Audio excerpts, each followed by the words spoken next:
क्या होता है ना कि कई बार आप अपने हिस्से की ना सारी कोशिश कर चुके होते हैं, सब ट्राई कर लिया होता है, पर चीज़ें फिर भी ना कहीं मेस्ड अप हो रही है, नहीं संभल रही होती है। ऐसे में ना आप चीज़ों को ना समय पे छोड़ दें। वो कहते हैं ना कि समय जो होता है ना वो सबसे बड़ा बिगेस्ट प्लेयर है, वो अपना रोल निभाता है जब उसका सही समय आता है। क्योंकि क्या होता है ना कि कुछ चीज़ें ना इंसान को समय रह के ही समझ आती है, आप चाहे कितना भी पीछे पड़ रहे हो उसको नहीं समझ आएगा। ऐसे में क्या होता है ना, आपकी इंटेंशन तो क्लियर है, बट सामने वाला क्या होता है ना, आपकी वैल्यू करना बंद कर देता है। और जब आपकी वैल्यू, आपको लगे ना कि आपकी वैल्यू बिल्कुल नहीं हो रही है और आप की रिस्पेक्ट बिल्कुल डिसरिस्पेक्ट में चेंज हो गई है, सो ऐसे में I think it's a time.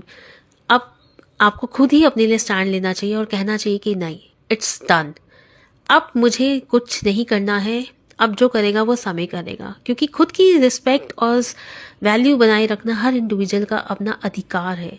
सो उस अधिकार को ना किसी को ब्रेक मत करने दीजिए।